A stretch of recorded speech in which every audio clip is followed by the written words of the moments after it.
Olá, galera. Vamos agora mais a uma aula aqui no nosso curso de tópicos de estatística não paramétrica e hoje nós vamos falar do coeficiente de correlação de Spearman, né? Bom, nesse vídeo nós vamos tratar aqui dos conceitos preliminares do coeficiente de correlação de Spearman e obviamente nós teremos outros vídeos em que iremos detalhar mais alguns fatores e também como usar alguns programas computacionais específicos. Bom, pessoal, um conceito que nós vamos estar utilizando aqui também é o conceito de função crescente, aquele conceito que normalmente nós já trabalhamos lá no ensino médio. Então, o que é uma função crescente? É uma função que preserva a ordem, basicamente é assim. Você tem dois elementos, um elemento x2 é maior do que o x1, então a imagem do x2 será maior do que a imagem do x1. Se isso acontecer para todos os pontos do domínio da função, nós dizemos que a função é crescente, tá? Então, em outra nomenclatura, nós vamos dizer que essa é uma função monótona crescente, se isso acontece para todos os valores do domínio da função. Nós temos também o conceito de função decrescente, que é quando acontece essa inversão de ordem. Ou seja, você pega aqui dois elementos, um maior do que o outro, entretanto, suas imagens têm comportamento ao contrário. Ou seja, a imagem do elemento menor passa a ser maior do que a imagem do outro. Funções crescentes e decrescentes também são chamadas de funções monótonas. Funções monótonas crescentes e funções monótonas decrescentes. Tá? E existem as funções monótonas não decrescentes. Bom, o que significa isso? Por que eu uso o termo não decrescente? Por que eu não uso o termo diretamente crescente? Porque quando eu tenho uma função monótona não decrescente, significa que ela pode ser crescente em um determinado momento e pode ser constante em determinado momento. Tá ok? Então ela não é decrescente. Nesse momento aqui ela nem cresce nem decresce, é constante. Nesse momento ela é uma função crescente. Então se eu olhar a função como um todo, eu digo que ela é não decrescente ou monótona não decrescente. A mesma ideia, eu tenho as funções monótonas não crescentes, ou seja, em um certo momento ela é constante, em outro momento ela decresce. Então se eu olhar essa função como um todo, ela é uma função monótona não crescente. Então, quando eu usar o termo monótono, eu estou me referindo a funções que têm essa característica, funções que têm essa característica, ou que são estritamente decrescentes ou que são estritamente crescentes, tá? Então esse termo monótona nós vamos estar utilizando daqui a pouquinho e ele tem essa ideia geral. Como se a função tivesse um comportamento único numa direção, podendo também ser constante, né, em determinado momento. Ou podendo ser estritamente decrescente ou estritamente crescente. Bom, então, dando sequência, nós vamos precisar também lembrar, né, para entender o coeficiente de correlação de Spearman, nós vamos ter que revisar ou ter que lembrar do coeficiente de correlação de Pearson, ok? Então, esse é um dos coeficientes bastante utilizados aí na estatística paramétrica, que é o coeficiente de correlação de Pearson. O que ele mede? Ele mede o coeficiente, na verdade, alguns chamam de produto-momento de Pearson, né? Ele mede se há uma relação linear entre duas variáveis x e y. Então, você tem aqui duas variáveis x e y.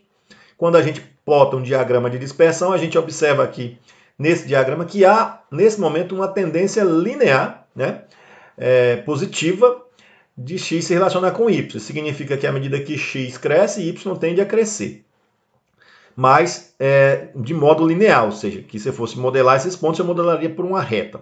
A mesma coisa acontece nesse outro gráfico, só que aqui no sentido inverso, quando um aumenta, a outra diminui. E nesse terceiro gráfico nós temos o quê? Uma possível não relação linear expressiva, porque os pontos aparecem de modo totalmente aleatório aqui, sem parecer ter nenhuma tendência, né? Então, nessa primeira situação, quando eu tenho o diagrama de dispersão com os pontos convergindo bem direitinho em torno de uma reta nesse sentido aqui, no sentido crescente, é provável que essa correlação seja próxima de 1 ou 100%, né, se você estiver olhando em porcentagem.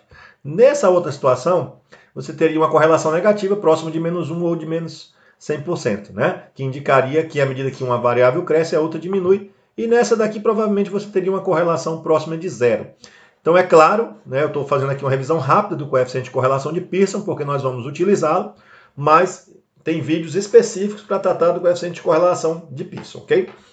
Bom, entretanto, quando você pega uma função desse caso, né, uma função que nós, vamos dizer assim, ela não tem necessariamente o comportamento linear, provavelmente aqui uma reta não modelaria bem esse conjunto de dados, então essa aqui é um exemplo de uma função monótona não decrescente, né? Aplicar o coeficiente de correlação de Pearson aqui pode ter já, por definição, uma ideia errônea. Por quê? Porque esses pontos não parecem seguir uma reta, tá certo? Mas eles têm o comportamento de uma função monótona não decrescente. a mesma situação, se eu pegar, por exemplo, um conjunto de dados como esse. Até aqui ainda uma reta poderia, assim, modelar razoavelmente bem, mas se você observar, ela tem uma tendência aqui, né, de uma curva não monótona, não crescente. Bom, galera, o coeficiente que nós vamos estar definindo nesse vídeo é o coeficiente devido a esse camarada aqui, Charles Edward Spearman, né? Foi um psicólogo inglês conhecido pelo seu trabalho na área de estatística. Então ele desenvolveu muitos métodos estatísticos relacionados com a área da psicologia, né? Ele publicou esse trabalho, né, relacionado ao nosso vídeo, que é o coeficiente de correlação de Spearman, né? Num importante periódico internacional, né? É o Jornal Americano de Psicologia, em 1904.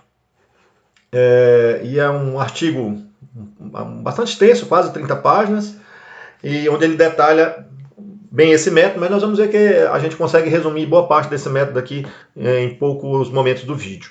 Tá? Em 1924, quando Spearman foi eleito à Royal Society, né, a condecoração do Spearman dizia o seguinte, que ele fez várias pesquisas na área da psicologia experimental, seus inúmeros artigos publicados abrangem um vasto campo, mas ele distinguiu-se especialmente pelo seu trabalho pioneiro na aplicação de métodos matemáticos para análise da mente humana, né, e seus estudos originais de correlação, nesse caso, o objetivo do nosso vídeo, nessa esfera. Ele inspirou e direcionou o trabalho investigativo de muitos alunos. Então, esse é o autor do coeficiente que nós vamos estar trabalhando aqui, era da área de psicologia, né?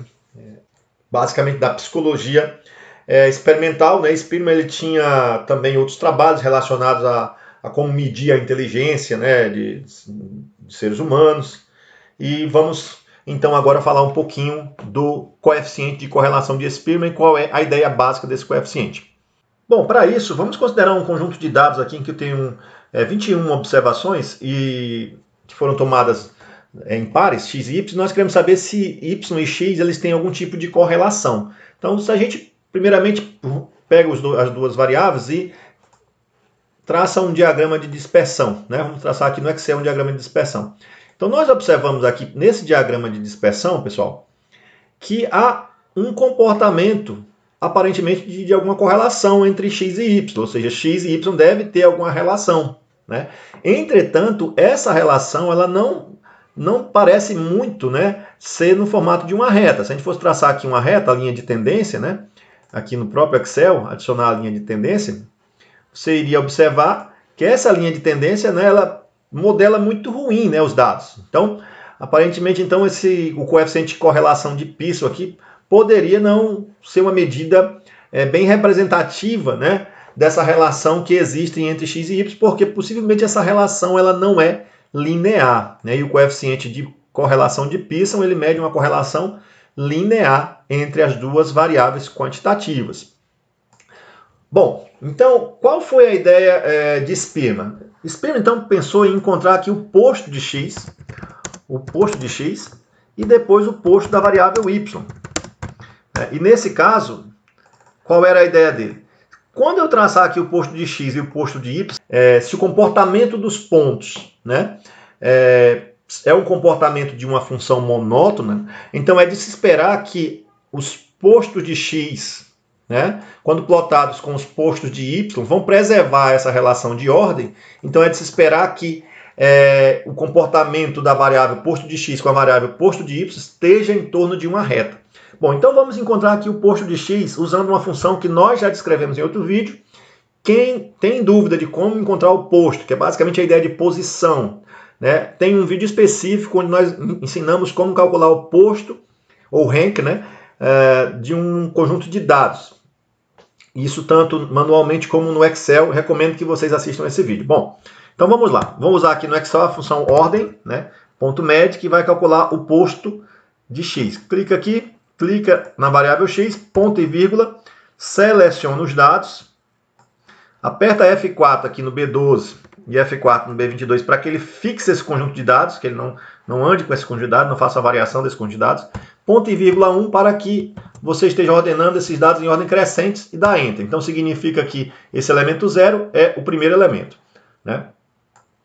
E nesse caso aqui deu 1, 2, 3, 21, por quê? Porque eu coloquei a minha variável x toda em ordem já, né? Ela já estava em ordem.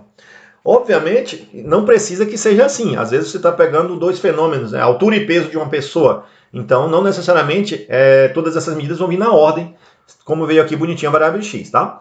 Agora eu vou encontrar aqui o posto de y, de novo, com a mesma função, ordem, ponto médio. Só que agora aqui na variável y, né?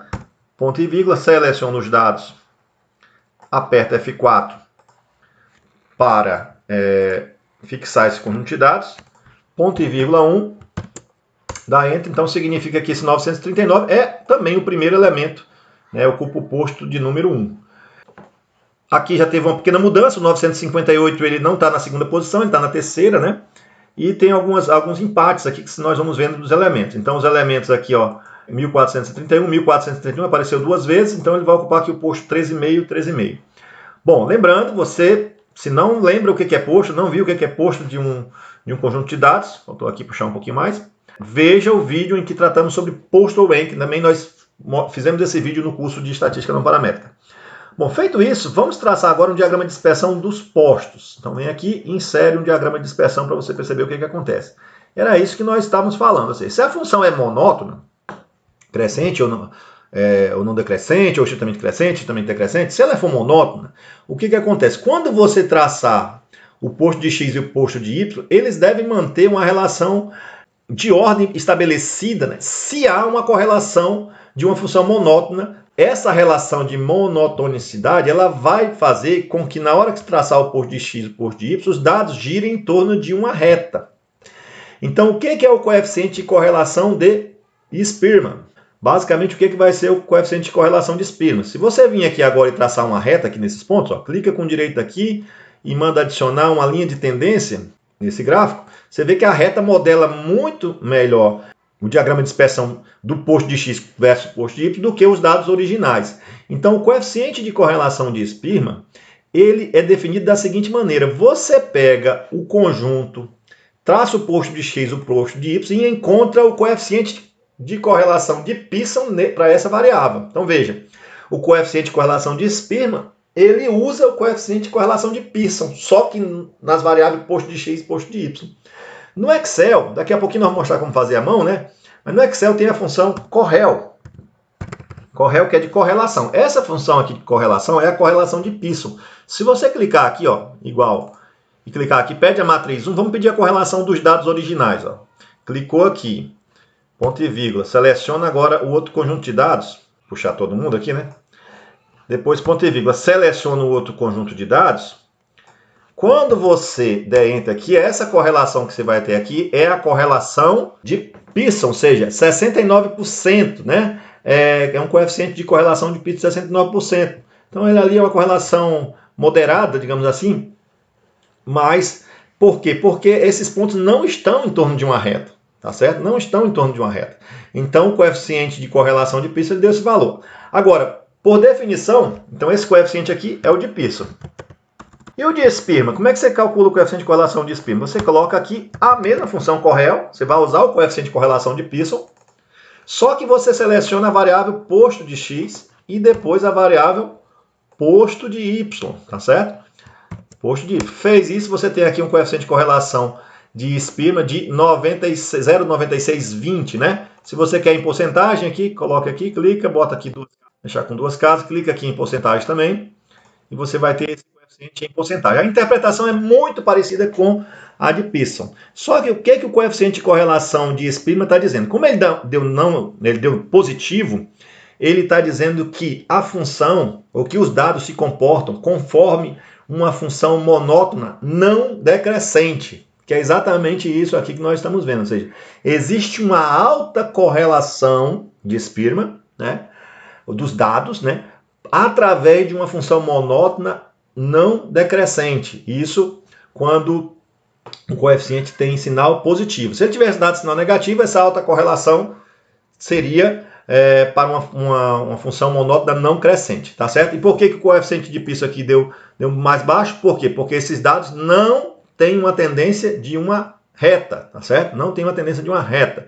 Então, pessoal, é muito simples a ideia. Você sabe calcular o coeficiente de Pearson, você sabe calcular o de Spearman. É só aplicar o de Spearman no posto de X e posto de Y. Só que o coeficiente de correlação de Spearman é mais amplo. Por que ele é mais amplo? Porque ele serve para modelar um conjunto de dados que tem um comportamento seguindo uma função monótona, tá certo? Ou estritamente crescente ou decrescente, ou não crescente ou não decrescente. Então, esse coeficiente ele é mais amplo, né? Ele capta uma correlação, digamos assim, para além de uma reta. Enquanto que o coeficiente de correlação de Pearson, né, ele vai sempre estar captando se a correlação entre os dados é linear. Então, esse coeficiente de correlação de Spearman ele pode ser aplicado quando as variáveis, por exemplo, é contínua, ou quando as variáveis são discretas, ou ainda quando essas variáveis, né, elas têm uma relação de ordem estabelecida. Elas podem até serem qualitativas, mas se elas forem ordinais, né, se você conseguir ter uma relação de ordem de uma para a outra, para conseguir estabelecer os postos, você também vai conseguir calcular o coeficiente de correlação de Spearman. Outra observação é que ele é não paramétrico. Por quê? Porque nós não fazemos nenhuma pressuposição dos dados para aplicar o coeficiente de correlação de Spearman, e nós vamos ver mais à frente que para fazer os testes de hipótese sobre esse coeficiente de correlação, não é necessário fazer muitas pressuposições sobre X e Y. Bom, pessoal, então para a gente fechar essa ideia do coeficiente de correlação para esse primeiro vídeo, nós vamos só se atentar aqui à notação, tá? Então, normalmente a gente usa a notação R de S para o coeficiente de correlação de Spearman amostral. Então, quando for amostral, a gente usa a letra R e usa o índice S para indicar que é o de Spearman, porque a gente também usa a letra R para o coeficiente de correlação de Pearson. Então, quando eu coloco S, eu estou me referindo ao de Spearman, é assim que a maior parte da literatura trabalha. Quando eu estou falando do coeficiente populacional, né? Qual a correlação populacional de Spearman, eu vou usar a letra grega ρ. Então fica ρ com S, que seria o coeficiente de correlação de Spearman populacional. Alguns autores vão chamar isso de coeficiente de correlação ρ de Spearman. Então, alguns autores, alguns programas vão estar usando também esse termo, o ρ de Spearman. Bom, e para esse primeiro vídeo, para a gente fechar, nós escolhemos aqui um artigo, mas existem outras citações, onde a gente vai estar interpretando na prática os resultados do coeficiente de correlação. Então, nós pegamos aqui um artigo da área médica, né, do ano de 2012, onde ele traz uma interpretação do coeficiente de correlação e também, na verdade, cita outras referências. Essa interpretação ela pode estar sendo diferente aí a depender do artigo que você pegar, mas a maioria dos autores concorda com a seguinte classificação. Quando o coeficiente de correlação ele tiver entre 0 e 30, podendo ser 0, aqui é 30, a correlação é insignificante. Ou seja, vai ser uma correlação tão pequena que praticamente você vai dizer que ela é insignificante, você não percebe nenhum tipo de correlação de Spearman, né, nos dados. Quando essa correlação tiver entre 0, 30 e 50, ainda é muito fraca, muito baixa e positiva, né? Indicando que quando uma variável aumenta, a outra também aumenta, mas de fato, na prática, uma correlação entre 0,30 e 0,50 você pode considerar quase que desprezível também. Baixa e positiva não vai te dar muita informação. Quando essa correlação está entre 0,5 e 0,7, aumentou já mais um pouquinho, ela vai ser considerada moderada e positiva. Quando ela estiver entre 0,7 e 0,90, aí já temos uma evidência mais forte, né? Uma correlação alta e positiva. Quando tiver entre 0,91 já passa a ser uma correlação muito alta e positiva. E também, se esse sinal da correlação for negativo, então você vai ter uma correlação insignificante entre menos 30 e 0, baixa e negativa entre menos 0,50 e menos 0,30, moderada e negativa entre menos 0,7 e menos 0,50, moderada, alta e negativa entre menos 0,90 e menos 0,70 e muito alta quando tiver entre menos 1 e menos 0,90. Né? Então, se você encontrou, por exemplo, um coeficiente de correlação de menos 0,95, significa que a correlação é muito alta, só que é uma correlação negativa, ou seja, à medida que uma variável aumenta, a outra diminui e essa correlação é muito forte. Tá, ok? Então, normalmente, em várias literaturas você vai encontrar algo parecido com isso na parte de interpretação. É bom ficar ligado nessa questão da interpretação quando você vai discutir algum trabalho científico, né? Você quer, ao final das contas, discutir se a sua correlação é alta, é baixa, é muito alta, se é positiva, se é negativa e o que isso significa. Então, a gente vai ficando por aqui nesse primeiro vídeo. E no próximo vídeo nós vamos estar mostrando como fazer uns cálculos manuais, tá certo? Esse primeiro vídeo ele deu a ideia geral do que é o coeficiente de correlação de Spearman e no próximo vídeo nós vamos nos atentar mais à questão das contas manuais. Depois vamos fazer outro vídeo mostrando como fazer isso no programa R. Então é isso aí, galera. Espero vocês até o nosso próximo vídeo. Um grande abraço em todos.